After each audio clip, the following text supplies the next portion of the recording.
over to Safwan. Okay. And then you Let me know when we start. Can you also, sorry, can you also accept Kate Blank from the Dart Center? Let's open everybody now. Okay. Okay, we're gonna start. Start to recording. Okay. I did. Thanks. Thank you. You let me know when it starts.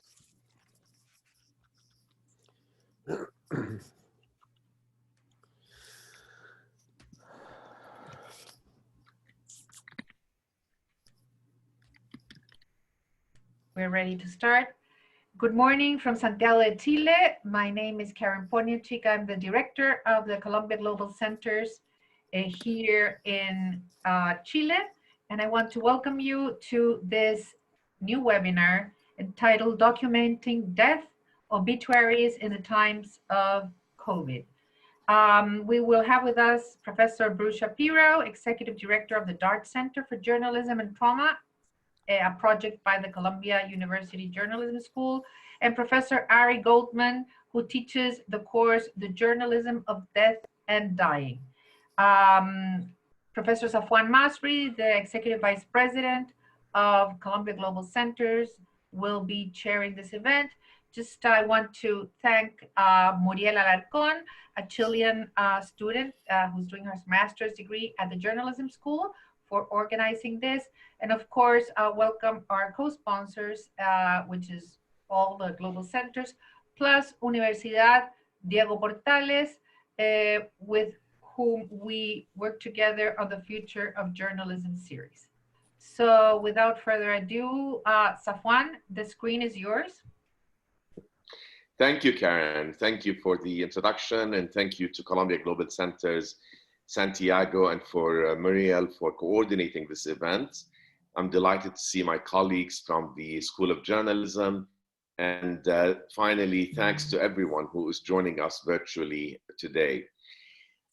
We all know that as countries around the world close their borders and turn inward, it's more important than ever to sustain our global engagement. We're in a unique position with Columbia's network of global centers that span 5 continents and 9 cities to bring together experts, thought leaders, audiences for cross-border dialogue and exchange of global perspectives. Although social and physical distancing has impacted all of our lives in the last few months, and it is likely to continue to do so for the next year and more, virtual events such as this one are also bringing us closer together, somewhat paradoxically. As we continue to adapt to this new normal, we look forward to more events that connect us with our global audiences. Now, the COVID-19 pandemic is not unprecedented. We've certainly experienced pandemics in the past, some far deadlier than COVID-19. The Black Death caused by the bubonic plague, for example, killed an estimated 60% of Europe's population in the 14th century. The 1918-1919 flu is estimated to have killed up to 100 million. And even in the modern era, HIV is thought to have killed more than 30 million people globally. But the rate at which COVID-19 has quickly spread in a globalized world is perhaps unprecedented. We are connected at unprecedented levels through commerce, media, the internet, travel, and study. As a result of globalization, the virus was able to spread in a matter of weeks to almost every country on Earth. But through globalization, we are also able to remain connected, not only at a personal level, but across society and international borders, as the internet and social media keep us well informed about developments around the world. From the early days of the crisis in Wuhan to the outbreaks in Spain and Italy, and now to Brazil, the United States, the United Kingdom, and elsewhere, global audiences have been captivated by the unfolding drama and tragedy of COVID-19. The documentation of the COVID-19 story across the globe is partly a narrative defined by the experiences of patients, healthcare workers, families, and officials, and it is partly numerical, consisting of new case numbers, daily death tolls, mortality rates, and epidemic curves. With total deaths nearing 300,000 globally, it's easy to lose track of the human aspects of the story, to focus more on the numbers and less on the people who are impacted by the crisis. In many ways, the pandemic has become a plague of statistics, and many of us have become amateur statisticians. Google Trends reports a massive uptick in searches for population data and other COVID-19 related statistical information. But in opposition stands the obituary. These brief features, a cross between a short story and a death notice, have long provided readers with a moment of particular human connection amid the impersonal headlines. As a brief testament to the life of someone who has passed, obituaries add detail and richness to the otherwise numbing statistics of mass mortality. In the United States, where death tolls are projected to reach into the hundreds of thousands, this role is particularly striking. The New York Times, for example, has created a section entitled "Those We've Lost" to put names and faces to the numbers. The Chicago Tribune has increased its obituary staff from 4 to 19 staff members. Beyond this, obituaries also can play a political role, focusing attention on uncomfortable truths that those in power would rather minimize. We saw this in the early days of the HIV epidemic, when major newspapers refused to cite AIDS as a cause of death in obituaries. In 1989, the Bay Area Reporter drew attention to the scale of the crisis, publishing a full 8-page feature titled AIDS Deaths that included the names of all of those who had died from the disease in the previous year in the United States. In countries like Brazil, Belarus, and even the United States, where there is political pressure to downplay the seriousness of the COVID-19 crisis, obituaries serve as a grim reminder of the consequences of the actions of policymakers. And more generally, when it comes to documenting the global impact of COVID-19, journalism in all of its forms will continue to play a vital role, particularly when geography, language barriers, and cultural differences separate those who fall ill. Here today to discuss this topic and more, we have my esteemed colleagues, Professors Bruce Shapiro and Ari Goldman. Bruce is the Executive Director of the Dart Center for Journalism and Trauma at the Columbia University Graduate School of Journalism. The center focuses on innovative reporting on violence, conflict, and tragedy worldwide.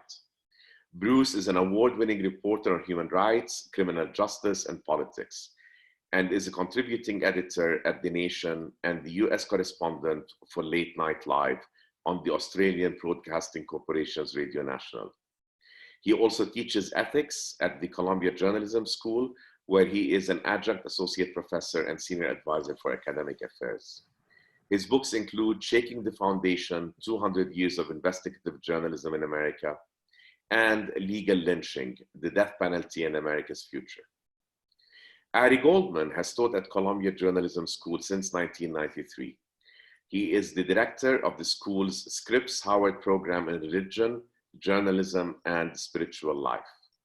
Professor Goldman also teaches reporting and a course entitled The Journalism of Death and Dying, which looks at everything from writing obituaries to covering natural disasters and suicide. Before coming to Columbia, Ari spent 20 years at the New York Times, most of it as a religion writer. In addition, he covered New York State politics, transportation, and education. Ari studied at Yeshiva University in New York, Harvard, and Columbia. He was a visiting Fulbright professor at Hebrew University in Jerusalem, a Skirball Fellow at the Oxford Center for Hebrew and Jewish Studies in England, and a scholar in residence at Yeshiva Stern College for Women in New York. So once again, I thank you all for your attendance with us today, and please join me in welcoming our panelists, Bruce and Ari. Thank you, Saf. Yeah, okay. Thank you. Thank you, Safwan. It's really great to be here, and especially wonderful to be here with Ari. You have filled in his biography, so I don't need to repeat that, but I will just say that any time that I have a question about how to cover death and dying issues, whether it's at the level of the individual or at the level of community, there's one person my colleagues and I at the Dart Center turn to, and that's Ari Goldman. It's really terrific to have him here, along with all of you, for this conversation.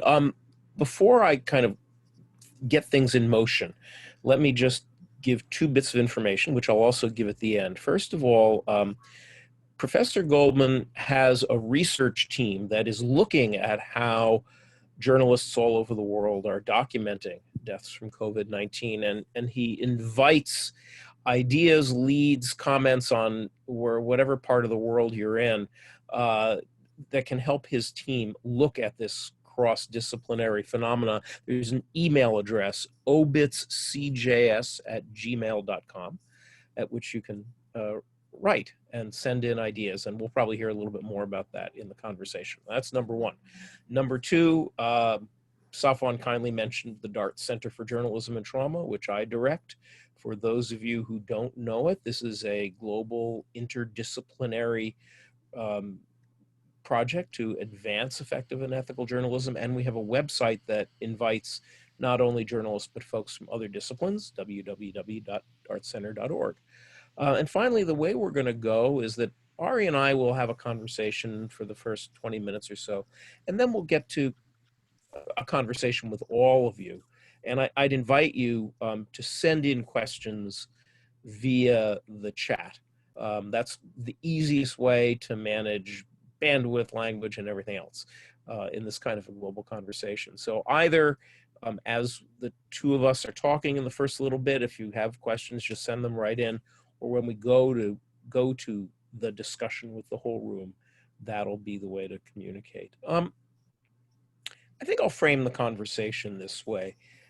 Death has always been central to news coverage, Ari, in a paradoxical way. On the one hand, we cover death that is unusual, that is news, whether that's the big disruption of a social fabric represented by a single murder that's somehow atypical and becomes newsworthy, or a large-scale death from disaster or war. We also cover death as public health phenomenon, but then we also, at the granular level, journalism around the world has, as Safwan said, historically done this job of individuating death and actually writing about life, reporting on life and lives, individual lives. And that's always a tension between kind of the big story of death and the intimate story of life. But the coronavirus pandemic is challenging journalistic approaches to this. What do you see as the central challenges? What do you see as some of the innovations that we're beginning to get in the face of this complicated and deadly pandemic? Sadly, we have precedent for this, and when the 9/11 happened, the 20 years ago, we had we're confronted with a huge number of deaths to report about, and it was a big news story, but it was also a human story. Mm-hmm. And I think the New York Times really stepped up and did a section called Portraits of Grief, where they tried to document all 3,000 deaths from the terror attacks of 9/11. That was done over a year and a half. And it was an effort to take this story of such large scale and make it human, and write not only about the famous people, the celebrities who perished, but about the waiters, about the police officers, about the firemen, about the stockbrokers, about the clerks. And that sort of became a formula for large-scale deaths and the coverage of large-scale deaths. It's been sadly used in a variety of tragedies in the United States and around the world. So after the Oklahoma City bombing, the Las Vegas shooting, the Orlando mass murder, there was an effort not just to say there's a big story here, but there are 50 stories or 100 stories. And each one has has importance and has value, has scale.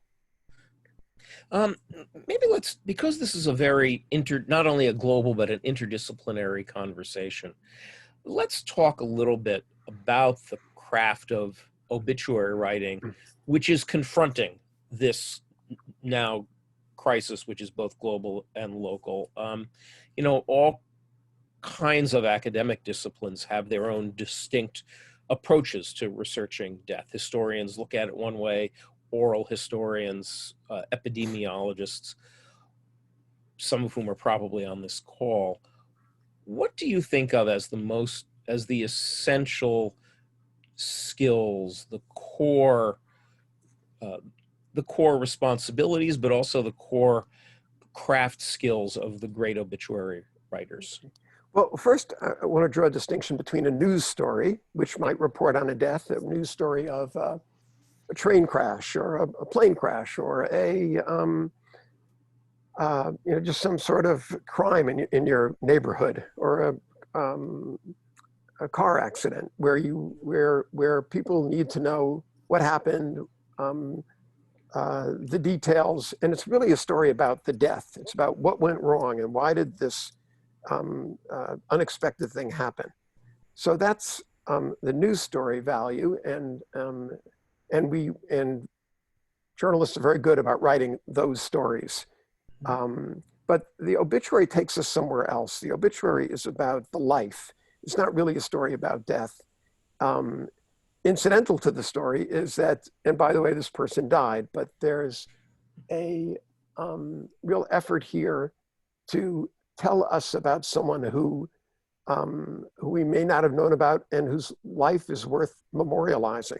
I think it's particularly important in this era of COVID-19 because we aren't having big funerals. We aren't having, we're not getting together for memorials. We might do it on Zoom, but we don't have the kind of intimacy with death that we normally would have at a funeral parlor or at a graveside ceremony. And for me, obituaries have become, especially today, become something of like of a monument to the dead. It's a way to say this person was here, and it's a lasting monument, especially now because things just sort of stay up on the internet.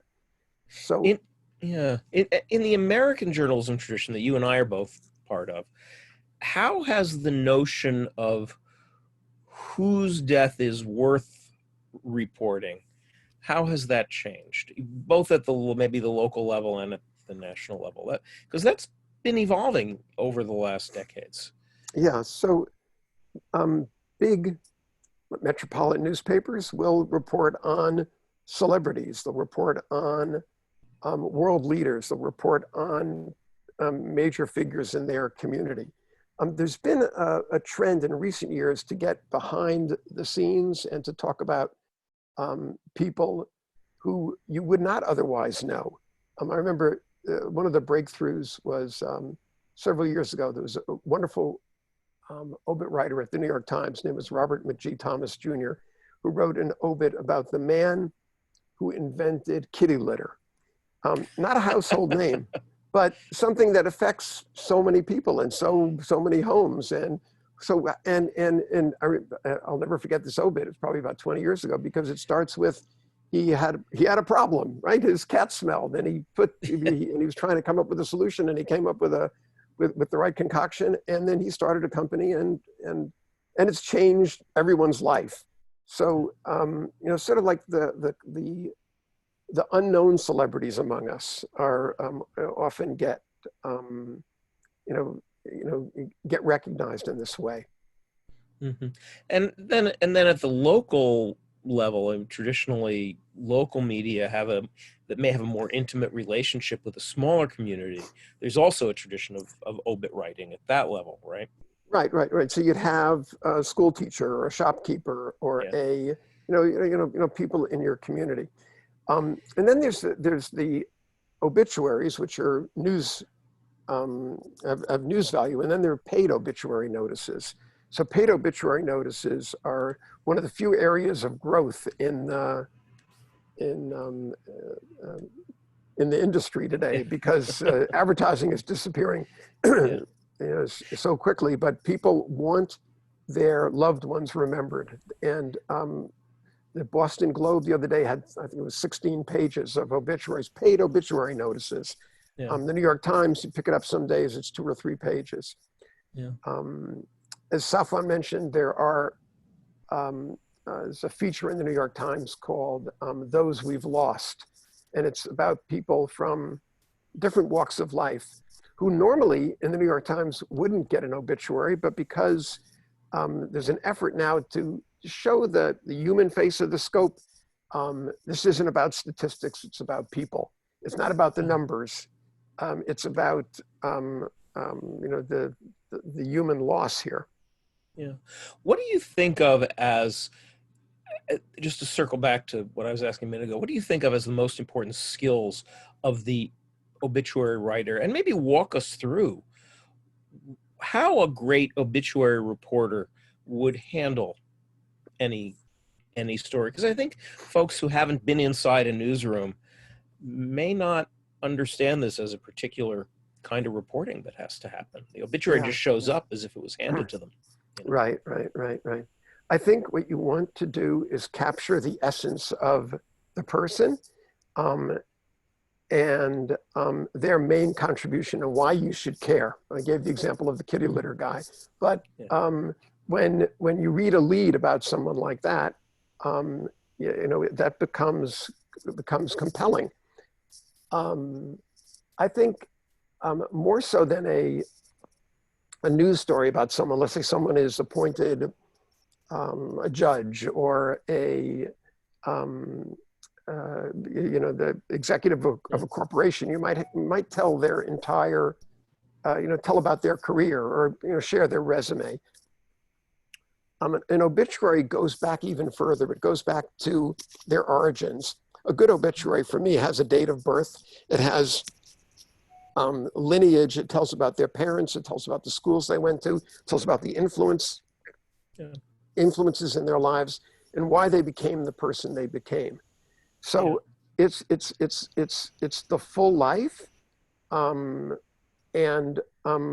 in the tradition of journalism, starting with a way to engage you and to draw you in and to say, this is why you should care about the life.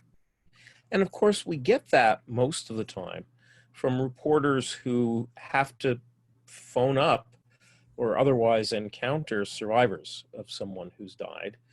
And I think that too is kind of a skill that we take for granted sometimes, but certainly I know with younger reporters or with our graduate students at Columbia, that encounter can be very kind of intimidating and scary at first. It's a big hump to get over.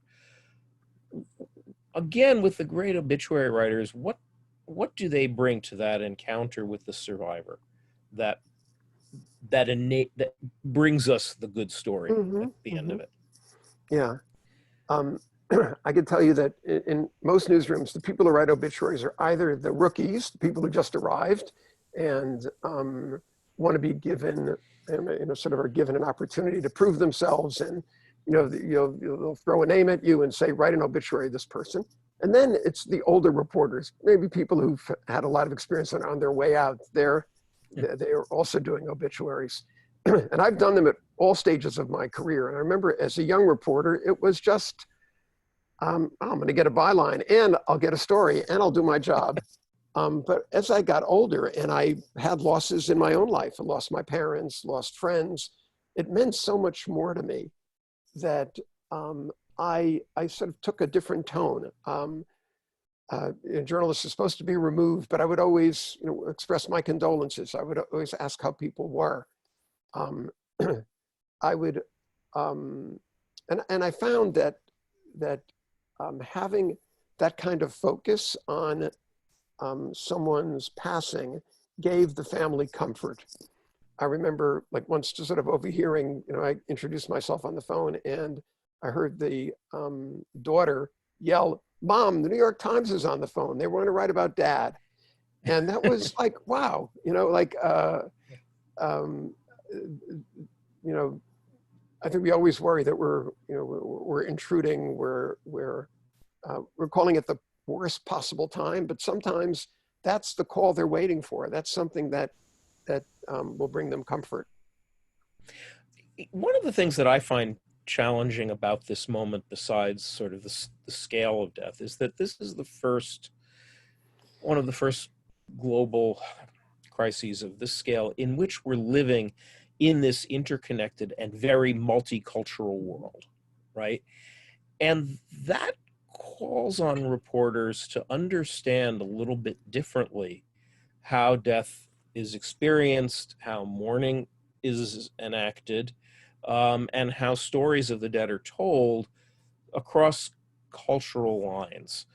How are you finding, what makes reporting across cultural lines work, and when is it really challenged when we're talking about kind of obits? You take your religion classes around the world to complicated multicultural crisis areas.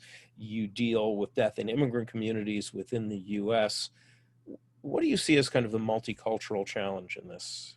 Yeah, well, in my religion course, where I really work on preparing people to write about cultures other than their own and about beliefs and practices other than their own, I use a term that I find helpful, very helpful with obituaries. That's empathetic objectivity. To come to the situation, and we're journalists. We're not part of this family. We're not part of of their tragedy, but we can get into their shoes and understand what they're going through, and understand their loss, even though it's not our loss, and understand the way that they're going to commemorate it. I always am fascinated by different death rituals, because I've experienced so many different, different ways of mourning, and sometimes they're polar opposites. I mean, I think about in the Jewish tradition, after a death, you don't shave or cut your hair. In the Hindu tradition, you shave all your hair off after a death.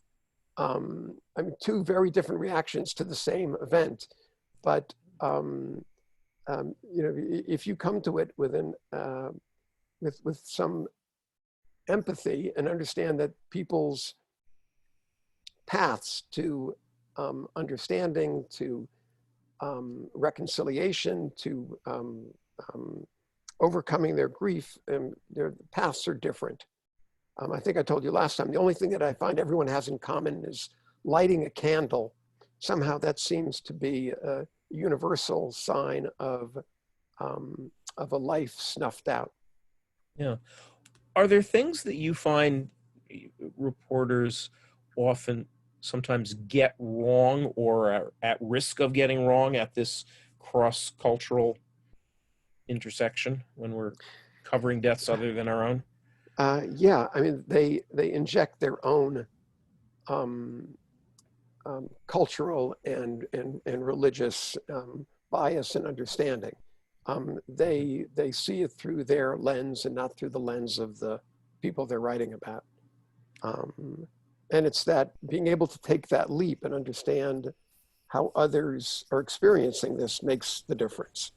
And I also think there are cultural mistakes that it's easy to make. For example, not knowing that a particular community may not mention the names of the deceased, for example. That those kinds of taboos are, I think, easy to trip over if you don't have at least a little knowledge, right?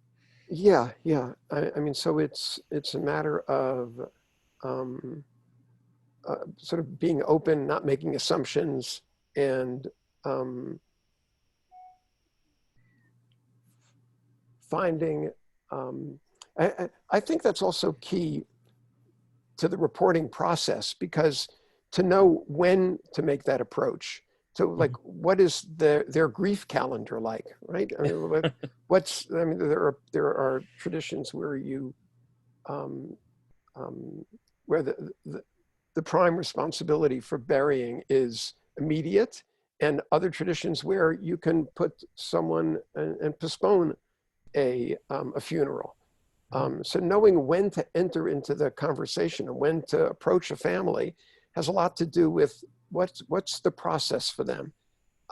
Is it and what's their engagement and their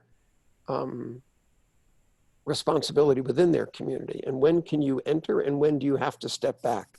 And knowing that can make the difference between getting an interview and getting a more important than the interview, the gaining some understanding as opposed to intruding. Yeah.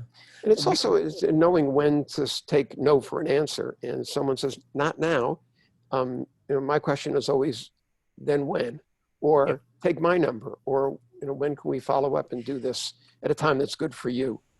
Yeah, I actually think a big mistake that young reporters make is assuming that a no in this moment is just a slammed door forever. I've talked often with victims of crime, the survivors of people who've been killed in high-profile events, who talked about the importance of the reporter who simply left a business card and said, whenever you're ready, if you want to talk, I'm here. And I can even think of there was a mass shooting in Germany in a town called Winnenden about 8 years ago now. And the local editor there was so determined to treat survivors with great sensitivity that he decided that he did not want his reporters approaching the parents of children who died. I mean, no survivor interviews at all. A few weeks after, a very angry father of one of the kids who died came into the newspaper's bureau and said, "Why aren't you calling us? We want our children's stories told." And I think that people forget about that element of it, that we are actually the pathway for bearing witness to a life that's lost, whether it's of unnatural causes or natural causes. We, in some ways, stand in for the rest of the community, or we are the pathway to reconnect the isolated survivor, isolated by the extremity of grief, to the broader community. Yeah. And I do think that's one of journalism's functions. We are the public square. We're a place where you can come and air your views, air your griefs, air your complaints. We are the public square and can serve in that way. And for someone lost to a family to be honored and mentioned and memorialized in the public square is a place can bring a lot of comfort and do a lot of good. Yeah. We're beginning to get questions, and that's great. Please send in your questions into the chat, and we'll keep the conversation going. Karen Pianachik asks, I understand that many obituaries are pre-written. For example, Jonathan Kendall wrote Pinochet's obit many years before the dictator actually died, and I'm mindful that we're here courtesy of the Santiago Global Center, so this is quite pertinent. Do editors have a list of famous or relevant people whose obits are written before they actually die and then are updated? Or how do you decide what's pre-written? How do you decide when to update? You don't want to write a big obit on deadline. You don't want to write about a president or about a movie star. And you have to be prepared. The New York Times has a staff of obit writers that are keep track of who's sick and who needs to be given attention to. It can be sure every former president, every former mayor of New York, every aging celebrity is in the bank already. I left the New York Times more than 25 years ago to teach at Columbia Journalism, but the one portfolio I've maintained is I write advance obits for them. I'm not allowed to tell you who I write, who I'm working on, but we'll find out eventually. If we stick around, we'll find out. Yeah. My goal is to survive, to see them all printed, and to live longer than the people I wrote about. And these advance obits often involve interviews and other interviews with the subjects, right? Yes. Bruce, I'm going to. Sorry, go ahead, Ari. Yeah. It's one of the toughest calls to make. Say hi. I'm I was assigned to write a story about you that you're never going to read. But people do want to make that, have that chance to talk. Some people will refuse, but some people will say, I want to, I want to be involved in this. For a few years, I don't think they do it anymore. The New York Times did some video obits, advance obits of people they would go. I remember they did Art Buchwald, a wonderful newspaper humorist and columnist. And it began with, hi, I'm Art Buchwald and I'm dead. Yeah. Safwan, I think you had something. Yes, if I may use my prerogative as chair and just interject a couple of questions while you look at some that are in the chat room. So Ari, I'm fascinated also by the religious aspects of grief and how that makes its way into obituaries. And amongst the Abrahamic religions, of course, you know this better than I, there are lots of similarities, especially between Muslim tradition and Jewish tradition, you know, the Shiva and the various ways of conveying condolences. How do you deal with writing obituaries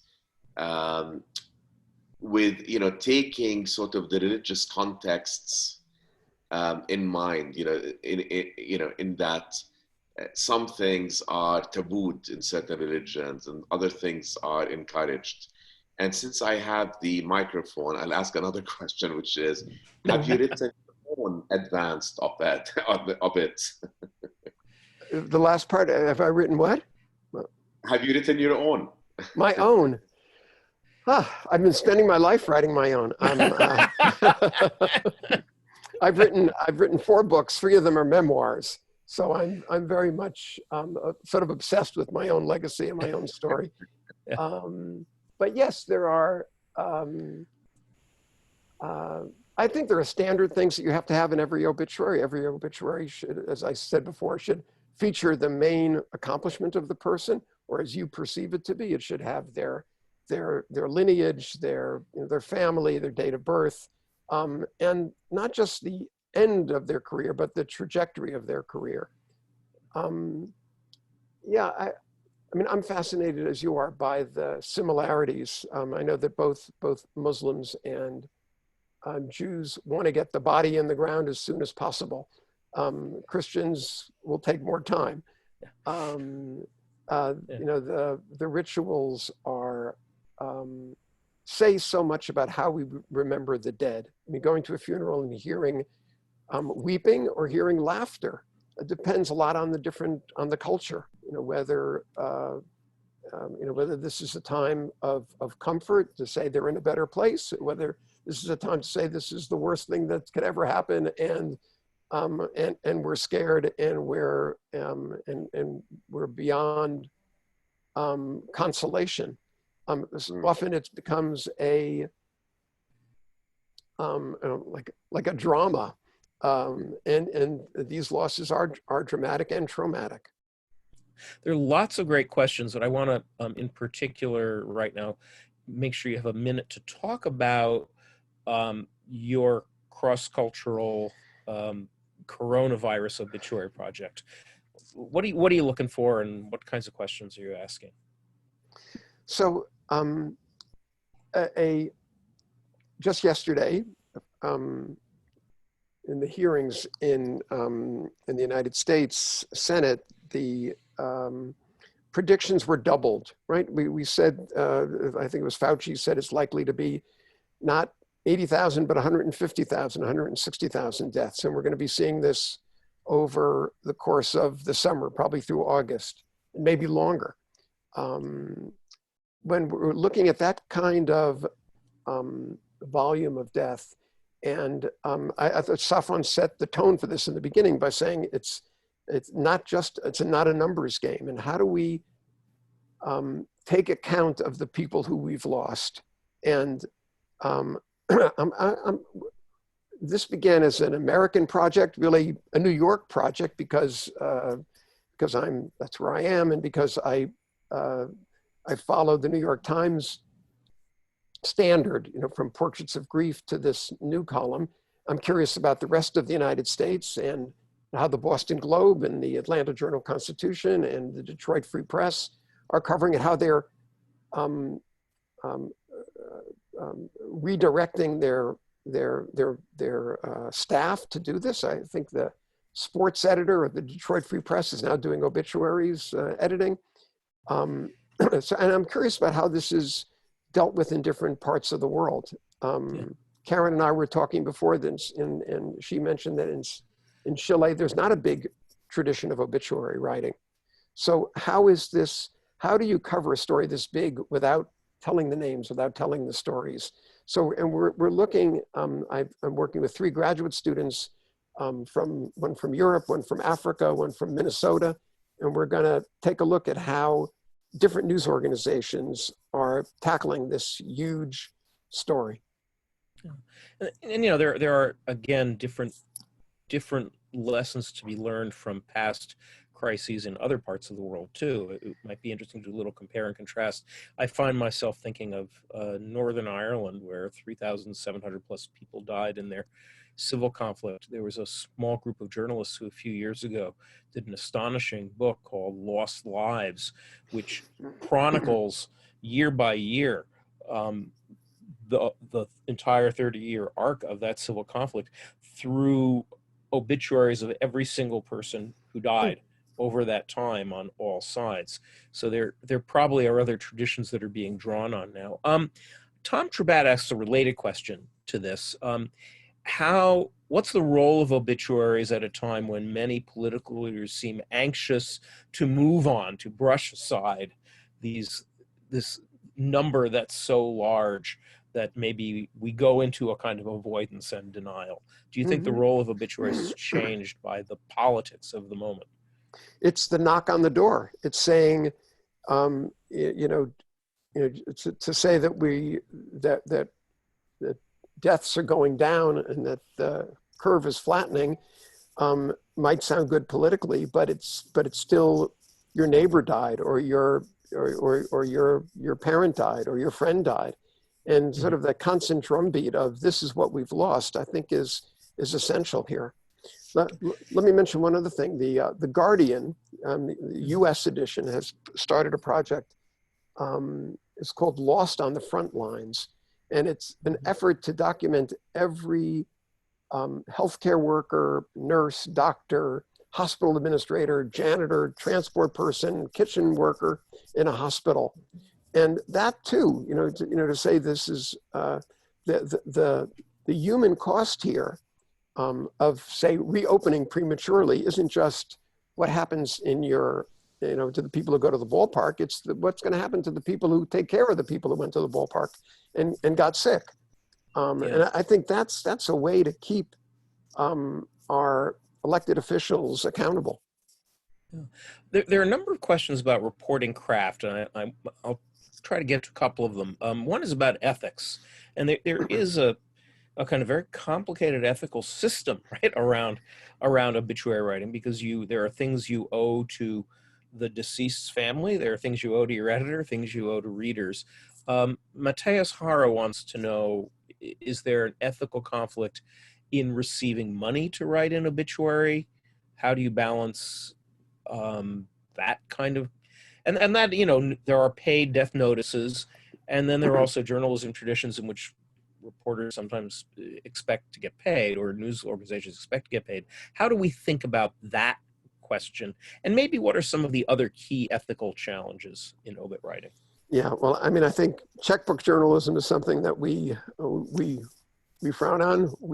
That really corrupts what we do. And if only people who can afford to get attention, that's a miscarriage of what we do. I think the beauty of this, some of these efforts to document every death, or the or the representative deaths, is that it's not just about the people who have money and power. I have no problem with people wanting to pay to have a death notice that they write themselves and that the newspaper prints aside from the obituary. Other ethical things. Well, let me throw one at you. How do we balance the sensitivities and sense of perhaps dignity with which a family may want someone portrayed with facts that may be embarrassing? How do we, or you know, in the case of let's say a Pinochet or another actor, someone who's accountable, has a line of accountability for death or violations of the social contract, or human rights violations. How do we balance those kinds of ethical claims? Yeah, yeah. Well, I think our first responsibility is to the truth and to telling the facts. And if the facts are this man served as a congressman and served his district, you know, loyally for 20 years, but then was indicted in a corruption scheme, we can't ignore the corruption scheme. We just can't say the great congressman. On the other hand, it just can't be about the corruption. It also has to be about the full experience and the full life. So Richard Nixon's obituary was very complicated to write. Nixon did some good things as president, right? He opened up the world to China, opened up the United States to China. He, he had a lot of foreign policy successes. Yet he was a corrupt man and left office in disgrace. I think to tell the full scope is our responsibility. Mm-hmm. So our first responsibility is to the facts. I mean, I'll mention one ethical area that came up in during the AIDS crisis, where families didn't want the cause of death noted if it was from AIDS, because they felt it stigmatized them, and perhaps revealed something about a loved one that they didn't want known. So from that era, the tradition of attributing the cause of death was born. So that often many newspapers will have a lead that says what who the person was, their age, and the fact of their death. And the second paragraph will be, they died of coronavirus, comma, so-and-so said, or they died of AIDS, or they died of cancer, or they died of, in an accident. But because that's a fact that we don't always know, and it's hard to establish. We can't call the medical examiner every time. So I think the tradition of attributing it gets around the problem of, is it true or not? That does also risk stumbling over or encountering stigma, and not just around HIV/AIDS, though that was probably the biggest example in our lifetime, but certainly in my own lifetime, people often did not want to have cancer listed. Suicide is often a taboo. How do we parse that? I think respect for the family at a time like this is really primary. And if the family doesn't want to reveal that it's a suicide, I think you respect that. If it's a public death and the police reveal it as suicide, then I think there's no way around it, because that's the public record. But if you have an inkling of something and the family tells you something else, attribute it. Say, this is what the family says. The truth will come out, but I think you were asking before about how do you balance the reader, the writer, the subject. It's a mix. Again, our first obligation is to the facts, but very close to that is sensitivity to the family. I think we have to do this work with a lot of compassion. Well, and there are actually a number of questions about the specifics of approaching families. How do we get, as journalists, close enough and trusting enough in the course of what's often a short call even? How do we build that bridge to get that cooperation? And when do we know when a no is really a no? And how do we handle these very, very sensitive encounters? Number of questions on that. I mean, I think just to be there, this is more difficult now in the coronavirus era, but funerals are public events. I mean, you can just walk into a funeral parlor and just sit and listen and watch. In the Jewish tradition of Shiva, you can go into someone's home and see the mourning take place and see how people are visiting, and you don't really have to interview anyone. Just be there. I mean, I think being on the scene and being there at a time when the family is mourning without being intrusive can get you so much.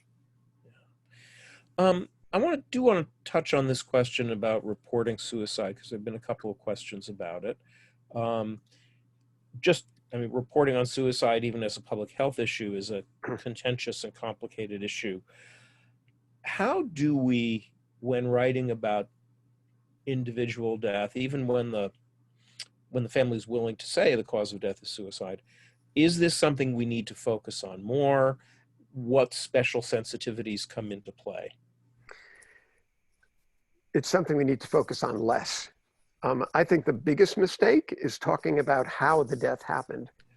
That's really irrelevant. If someone committed suicide, I don't need to know, was it a window or a gun or a knife or, was there a note? Was there that's irrelevant to my mind, and that's, nobody needs to know that. And what's more, that's the kind of things that public health experts say encourages suicide. If you dwell too much on the death and you talk too much about people who did this method or that method, there are many vulnerable people out there who will take that the wrong way. And I think there's a very good tradition in many cities where if you mention someone has a suicide, you don't tell any more, and you put the number of a suicide hotline in the somewhere on the page or somewhere nearby, so that people don't read this and say, oh, that's a solution or that's an alternative. I think suicide is so, it has to be handled with such caution and such sensitivity. And it's not the role of an obituary writer to tell about how the person died. The details are not important here. Yeah, and there is a robust body of research on copycat and on people with kind of transient suicidal impulses, picking up on specific techniques or locations or methodology from news stories. There's a lot of resources for anyone who's on this call and interested. There's some tip sheets and other resources on covering suicide on the Dart Center website. Sebastian Perez Ferrero asks, the New York Times has been using mortality data to report on underreported COVID-19 deaths, comparing the excess number of deaths compared with last year with historical averages. Do you think this is a good approach? Do you think there's value in this kind of epidemiological reporting on death? Oh, I mean, absolutely. And I think, the big numbers are important and they tell us something, and and whether the numbers we have are underreported and whether China has more than we do, or we have more than China, and the kind of things that our president is obsessed with.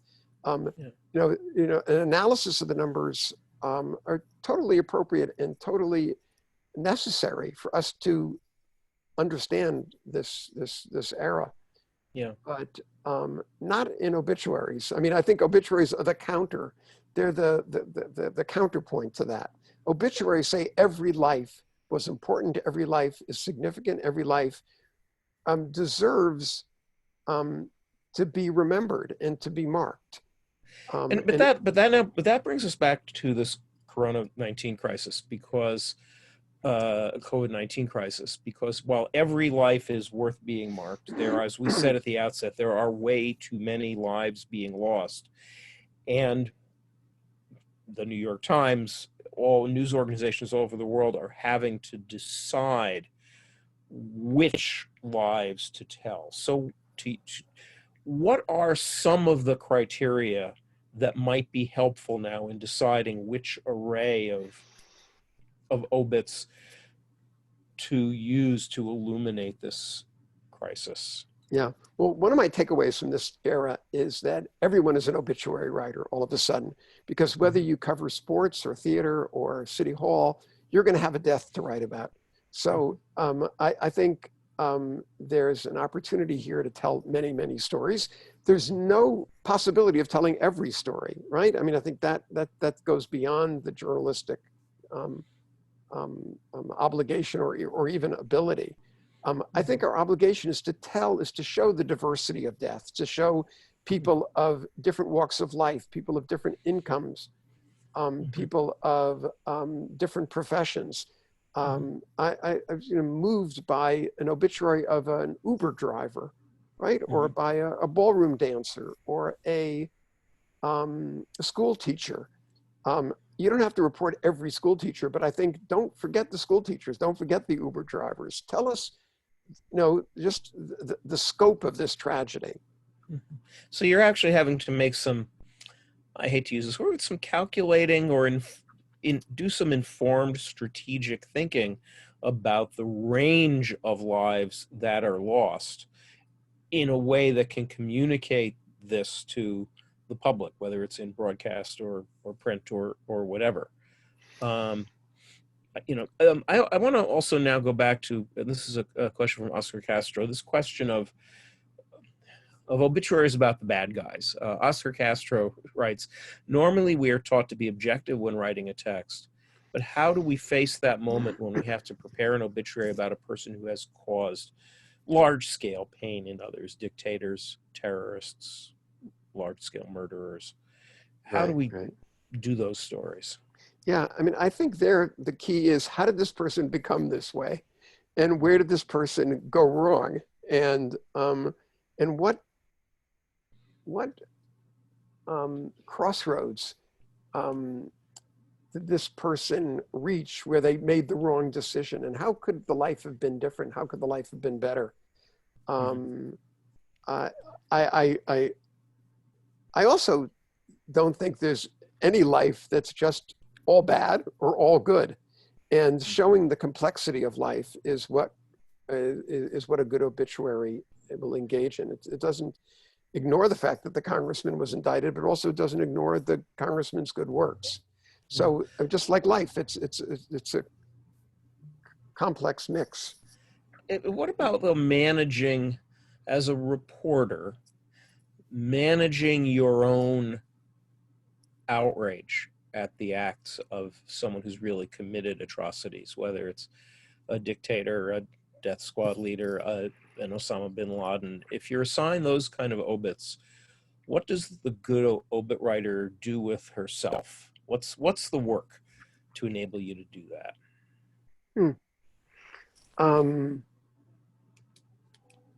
It's just storytelling. It's showing how this person moved through life.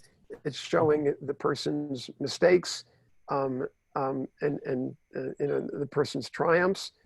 I mean, I feel this when I read about Nazi leaders and people who are unredeemingly evil.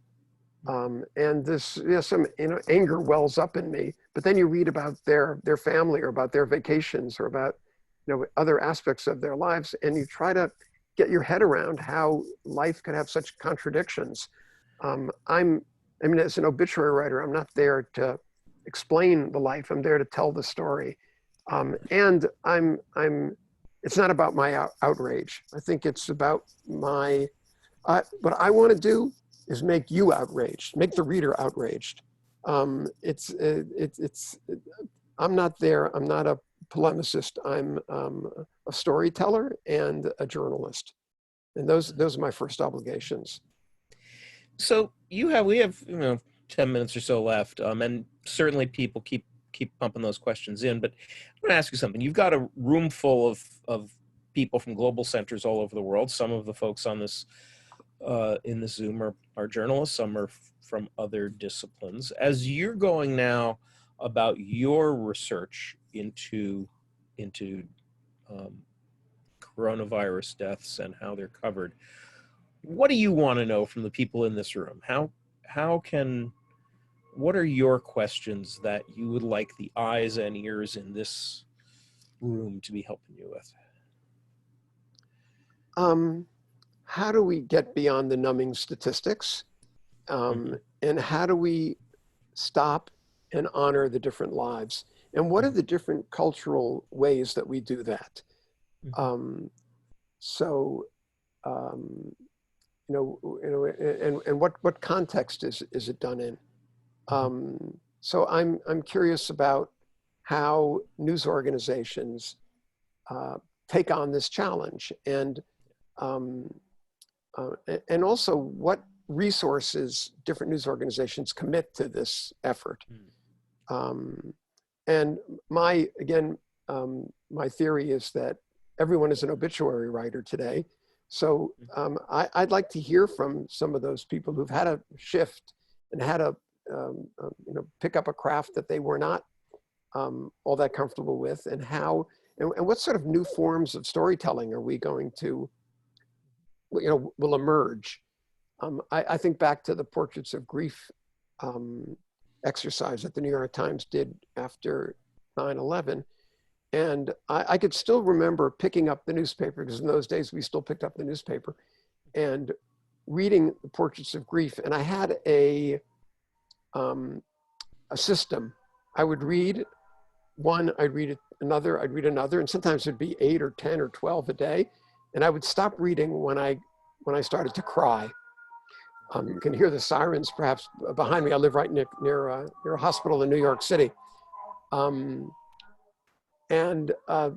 Which kind of makes me cry too, because you know that every siren means someone is on their way to the hospital.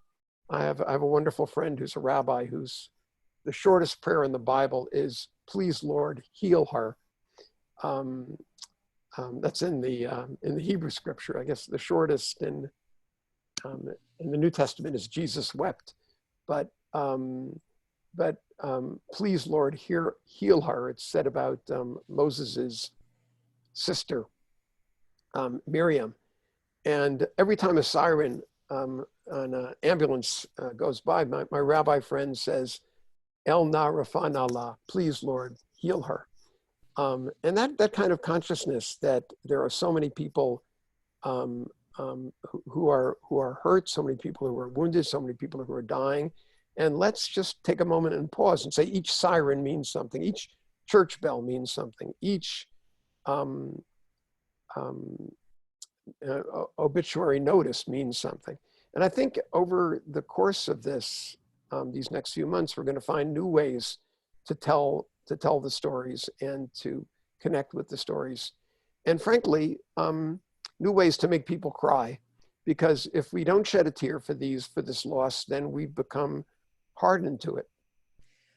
Marcia Hurst has a question that relates to that, and then Safwan, if you have any final thoughts, you can sort of follow that up before we close out. But Marcia Hurst is wondering, can you talk about the space in between the individual death and population-based data? For example, the nursing home community that experiences 30% death rates in its residents and caregivers, the family that experiences the death of a whole generation, the school community that experiences a cohort of young children. Is there a special place other than a news story for objective empathy at the collective level? Yeah, I mean, there was that startling story in the New York Times a few weeks ago about a funeral, I think it was in Georgia, where with 8 brothers and sisters, and how they went to memorialize one member of the family, and then everyone came down with the illness. It was still at a time when people were gathering, people were sharing food, when people were hugging, and just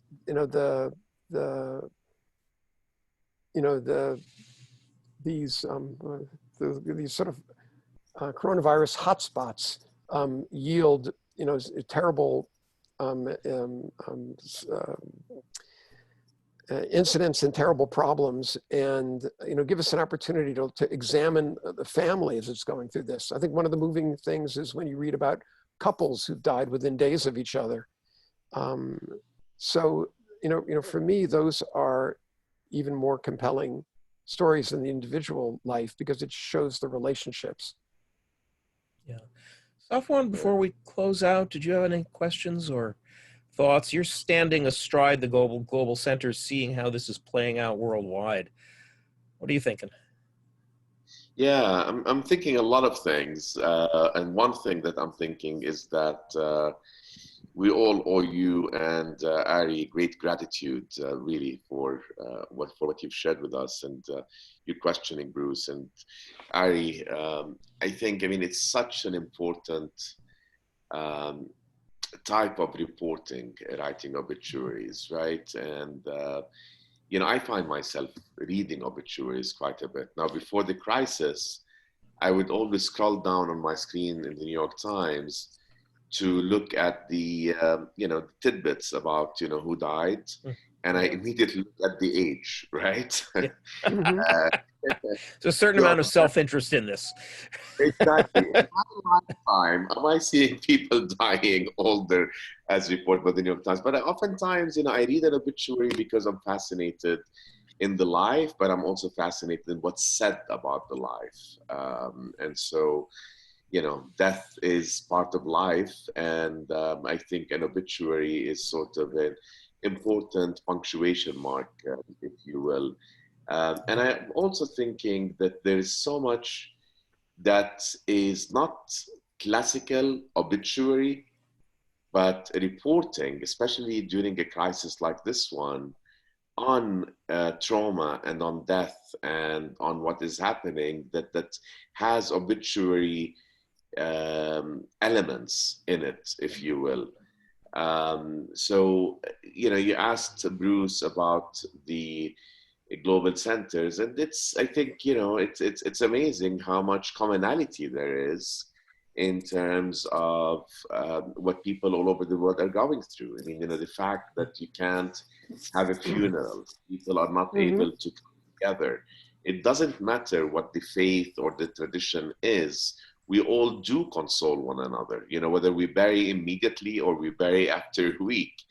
And, you know, I think that that's something that people are painfully feeling all over the world. You know, the lack of whatever closure comes, for example, with a funeral or with paying respects or visiting the family of the deceased. But maybe, and this is more of a question perhaps, maybe there's a flip side to it also, because in many ways, death is made into more of a discrete event than it actually is.